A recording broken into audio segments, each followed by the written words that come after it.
Lanjut pada part selanjutnya, nano mesin melakukan penyembuhan pada tubuh Pangeran Seon. Tabib yang merawatnya heran dengan kondisi pemulihan tubuh Pangeran Seon yang sangat cepat. Tidak hanya itu saja, Pangeran Seon bahkan kondisinya sudah bagus untuk berlatih bela diri. Saat membersihkan diri, Seon mencoba kembali penyembuhan nano mesin dengan mengiris tangannya sendiri. Penyembuhan nano mesin sangat cepat menyembuhkan bekas sayatan pisau dalam sekejap. Selain itu, nano mesin memiliki kemampuan memindai apa yang Seon lihat dalam ingatan, meskipun hanya sekali lihat. Dengan kemampuannya itu, Pangeran Seon yakin akan mampu membuktikan dirinya menjadi lebih kuat dari siapapun di antara murid akademi lainnya. Di lokasi lain, di kediaman Istana Kultus Dominik, pembunuh bayaran yang berhasil selamat dalam penyerangan Pangeran Seon tempo hari, melaporkan kegagalannya kepada orang yang memerintahkannya. Orang itu tidak lain adalah saudara angkat Pangeran Seon sendiri. Beberapa hari kemudian di kediaman Pangeran Seon, Pangeran Seon kini mulai paham cara nano mesin bekerja. Pagi itu, Pangeran Seon melihat penjaga yang sedang latihan bela diri. Ia kemudian menginstruksikan Nano untuk memindai gerakan penjaga yang. Nano mesin menjelaskan bahwa programnya memiliki banyak data bela diri dari masa depan yang mampu Nano kirimkan ke Pangeran Seon. Nano mesin memulai memindai gerakan penjaga yang.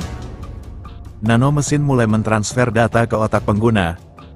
Pangeran Seon mulai mempraktekkan bela diri penjaga yang danger.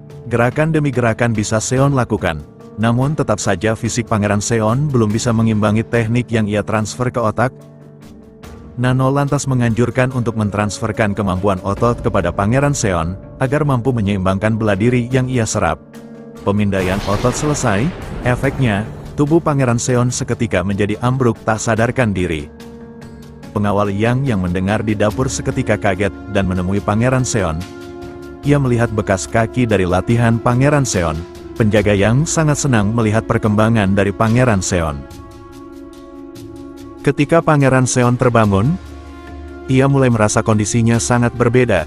Ia kemudian memulai kembali gerakan bela diri pengawal Yang. Tidak disangka, kini ia mampu menguasai gerakan demi gerakan dengan sempurna. Pengawal Yang melihat aksinya itu, sangat senang dan bangga telah menjadi pengawal pangeran sejak ia kecil. Pangeran Seon terharu dan dibuat mewek mendengar hal itu. Hari perekrutan akhirnya tiba. Dari berbagai kandidat dari seluruh klan berkumpul dalam lapangan. Sebanyak 100 kandidat berkumpul untuk ikut dalam tes masuk dalam akademi. Terlihat di puncak aula seseorang berambut merah berjalan keluar. Itu adalah 10 orang terkuat dari Kultus Dominik. Lev Guardian atau Raja Api yang bernama Le Haimyung.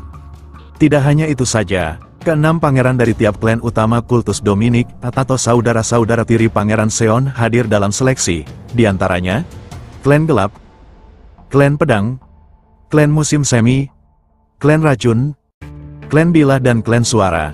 Semua pangeran calon penerus tahta berada pada barisan terdepan. Sedangkan pangeran ke-7, yakni Pangeran Seon, tidak kelihatan. Rupanya Pangeran Seon berada dalam barisan paling belakang. Itu karena panitia tidak menemukan tanda pengenalnya, sedangkan ia adalah pangeran ke-7. Seon yakin ini adalah salah satu siasat ke-6 klan untuk menghambatnya ikut dalam tes akademi.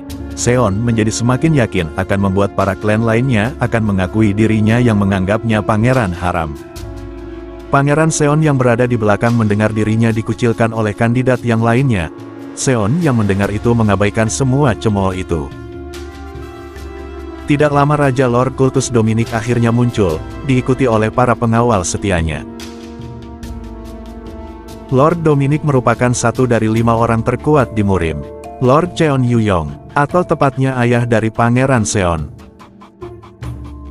Sang Lord menyampaikan sambutan kepada para calon seleksi akademi dari Kultus Dominik.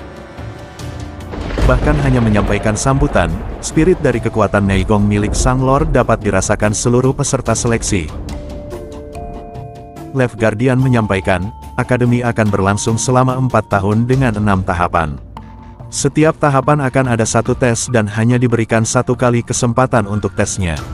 Para peserta sempat protes dengan kesempatan tes yang hanya 1 kali, namun Lev Guardian menyampaikan lagi, bahwa jika mereka melewati tiap tes, maka mereka akan memperoleh permata bola naga hitam, yang kabarnya memiliki khasiat meningkatkan spirit yang memakannya sebanyak 20 tahun Neigong. Selain itu, mereka juga akan memperoleh buku rahasia ilmu bela diri yang terdapat di dalam perpustakaan Dominic yang terdiri dari 5 lantai. Keuntungan ketiga, yaitu jika mereka berhasil lolos mereka akan memperoleh peringkat A sehingga hanya yang terkuat yang akan bisa bertahan. Setiap kali peserta berhasil menyelesaikan tes, maka akan memperoleh peringkat. Peringkat terendah adalah Stage 1, atau prajurit tingkat rendah, Stage 2, yakni prajurit tingkat menengah, Stage 3, sebagai prajurit tingkat atas, Stage 4, sebagai pemimpin skuad sedangkan Stage 5, yakni pemimpin klan. Ia juga menyampaikan untuk Stage 6 tidak usah dipikirkan karena para peserta tidak akan bisa lolos dalam tes. Bahkan para prajurit sebelumnya selama ribuan tahun tidak pernah ada yang berhasil lolos di tes terakhir itu. Ujian pertama langsung dilaksanakan. Ujian pertama yakni ujian kemampuan dasar para kandidat. Setiap kandidat yang tidak memiliki spirit Neigong akan gugur dan hanya akan menjadi pelayan distrik seumur hidupnya dan tidak menjadi prajurit lagi. Seon yang mendengar itu khawatir, karena dia belum pernah mempelajari teknik Neigong sebelumnya. Saudara angkatnya nampak bahagia melihat ekspresi panik Seon. Yang menjadi penguji dalam tes pertama yakni seorang perempuan pimpinan dari klan suara dan sekaligus tetua kelima, Han So-yu. Ujiannya cukup sederhana, peserta diharuskan mampu bertahan dari gelombang energi petikan musik milik tetua kelima dengan Neigong yang dimiliki setiap peserta. Siapapun yang mampu bertahan selama 1 menit maka akan dinyatakan lolos ujian pertama.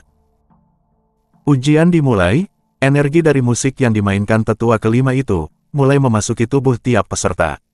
Satu persatu peserta ujian mulai tumbang. Saudara-saudara angkat Seon terlihat sangat tenang menahan energi tersebut. Tetua kelima terus menambahkan tekanan energi petikan musiknya, hal itu karena ia melihat Pangeran Seon tak kunjung tumbang. Seon nampak bingung melihat peserta lain tumbang satu persatu, sedangkan ia tidak merasakan efek sekalipun.